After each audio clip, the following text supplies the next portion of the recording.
Hello, I'm Deena. I'm the Head of Quality at Busy Bees. And we've had some questions come through about school readiness, so I'm hoping to answer those for you today. So the first question I've got is about how long you should sit with a child of around 4 years old to complete an activity. That obviously depends on the child, it depends on their development and their interest. It's about the quality of that time that's spent, whether that's 5 minutes. It's the quality of what's happening in those 5 minutes rather than the length it will take.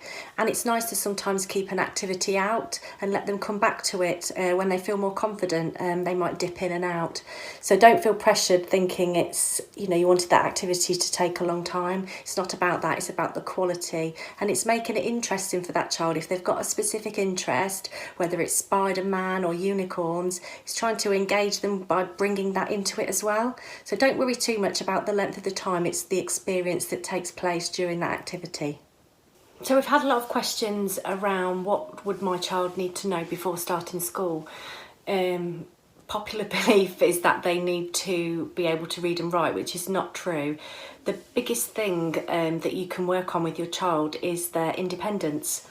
So things like being able to put on their own shoes and socks, being able to dress themselves. I think with my little girl, when she started school, putting her tights on was the most difficult thing. So it's dressing themselves. Coats is a big thing, being able to take your coat and put it on and do the zip up or the poppers or whatever, the buttons.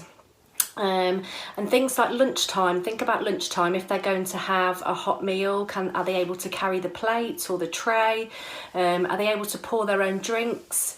And think about lunch boxes. If your child's going to take a packed lunch, can they open a lunchbox up? It's quite a difficult little clasp sometimes. Can they open it up? Can they eat their own lunch, unwrap it and put it all back in? And cups is a big thing as well. I mean, there's no end of times. Even now, my daughter's 10 and she comes home and said, "Mum, you put my lid on too tight and I couldn't get my drink." You need to remember that at lunch times it's a busy time, and there's probably a couple of dinner ladies supporting the children during that time. So it's about those independence levels for meal times as well. But that's the biggest thing, as well as toileting.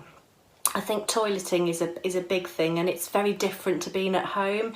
The shared toilets, like I said, with my daughter, she struggled because the toilet wasn't always flushed when she went there.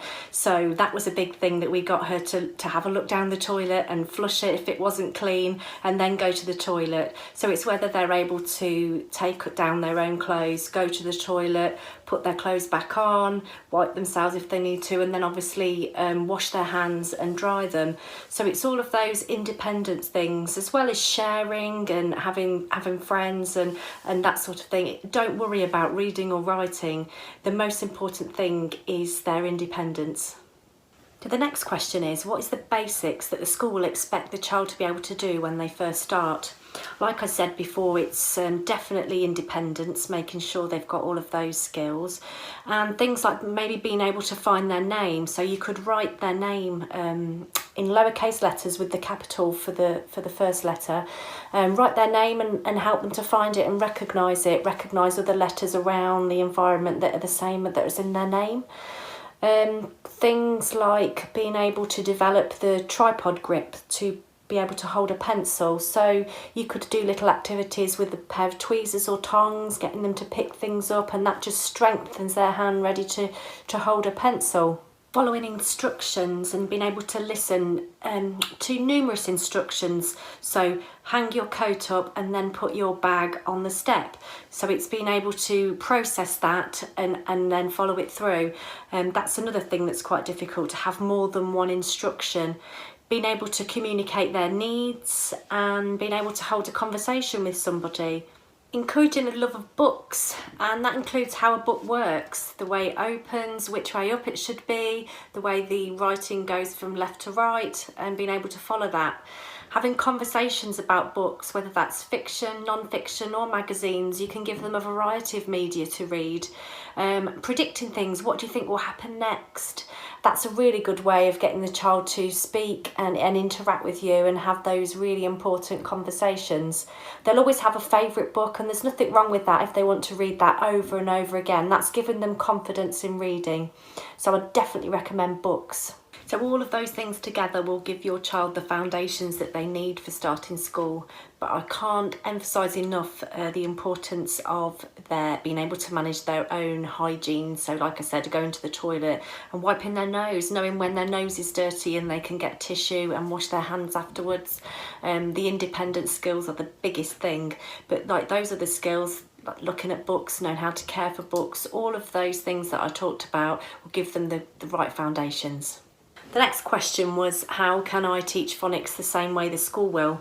Each school is going to have their own reading scheme and their own way that they want to do things, and it can be damaging to try and teach children to read and write in our particular way before we get there. They've got to unlearn that and learn the way that they're going to be taught. So you'll get that information from the school. The Up app that we have has got lots of things about phonics. There's some great things, so if you want to log on to that and you can get some updates. But generally it's about giving them those foundations, like I said before, sharing books, talking to your child, holding conversations. You can sound out words that they point to in the environment, but it's about having those experiences and being able to talk confidently. But like I said, anything to do with reading or writing, I would absolutely wait to hear from the school on how, they'll give you activities that they want you to do with your child. But absolutely go onto the Up app. I can't recommend it enough. There's lots of information on there that will support you, and there is actually something about phonics on there. So log on and have a look. So the rest of the questions have been about what can I do to prepare my child to get ready for school. And I've covered quite a lot of it in the independence. Like I said, that's the main thing. You could always go onto the school's website, have a look, see if there's any photographs on there of the playground or the school building, those sort of things. Print them off if you can and make a little book together to talk about the school and getting them ready. Maybe on your 20 minutes exercise that we're currently getting at the moment, you could have a walk to the school, practicing getting ready. It's all of those things. Practice getting your uniform on, try it on. They'll be so proud to show you, but it's just getting them ready. Don't make them feel nervous about starting school. Some children don't want to talk about it all the time, whereas others want to talk about it a lot. It's taking their lead on it and answering any questions and just giving them the confidence. Yes, they're going to make new friends. We're in an uncertain time and everybody is going to be going to school on the same level pegging of not having that those experiences in nursery or with their childminder, with their peers. So everybody's going to be the same. The teachers have got to be ready for that, and they will be. And it'll be about supporting your child into the setting when they get there. Spend time now with them. This is the perfect opportunity if they're not quite toilet trained to be able to spend time with them, getting them ready in that way.